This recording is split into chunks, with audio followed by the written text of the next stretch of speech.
ಗೊತ್ತಿಲ್ಲ. ಅದೇ ಅಭ್ಯಾಸ ಮಾಡಬಾರ್ದು ಅಂತಂದ್ರೆ ಭಾಳ ರೀಸನ್ ಅದ, ಹೌದಿಲ್ಲ? ಹಂಗಿದ್ರೆ ಅಭ್ಯಾಸ ಯಾಕೆ ಮಾಡಬೇಕು? It is our right. It is our right. ಅಭ್ಯಾಸ ಮಾಡೋದು, ಅಧ್ಯಯನ ಮಾಡೋದು, ಸ್ಟಡಿ ಮಾಡೋದು, ಆಮೇಲೆ ನಾಲೆಜ್ ತಗೊಳ್ಳೋದು ಅದು ನಮ್ಮ ಹಕ್ಕದ.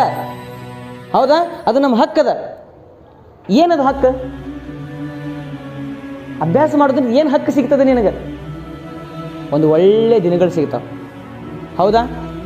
ನಿನ್ನ ಸಲುವಾಗಿ ನಿಮ್ಮ ತಂದೆ ತಾಯಿ ತಮ್ಮ ಒಂದು ಜೀವನವನ್ನು ಮುಡಿಪಾಗಿಟ್ರು. ಹೌದಾ ಇಲ್ಲ? ತಾವು ಏನಪ್ಪ ಅಂತಂದ್ರೆ ಆರಾಮಾಗಿರ್ಬೋದಾಗಿತ್ತು. ನಿಮ್ಮ ಸಲುವಾಗಿ ದುಡಿತಾರೆ, ಹಗಲು ರಾತ್ರಿ ದುಡಿತಾರೆ ನೀನು.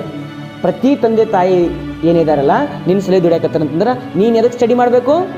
ನಾಳೆ ದಿವಸ ಅವ್ರಿಗೆ ಜಲ್ದಿ ರಿಟೈರ್ಮೆಂಟ್ ಕೊಡಿಸಿ ಅವ್ರಿಗೆ ಆರಾಮಾಗಿರಿಸಿ ನೀವೇನು ಮಾಡಬೇಕು? ಅವರಿಗೆ ಚೆನ್ನಾಗಿ ಸಾಕಬೇಕು, ಸಲಹಬೇಕು. ಆ ಒಂದು ಉದ್ದೇಶದಿಂದ ನೀನೇನು ಮಾಡಬೇಕು? ಸ್ಟಡಿ ಮಾಡಬೇಕು.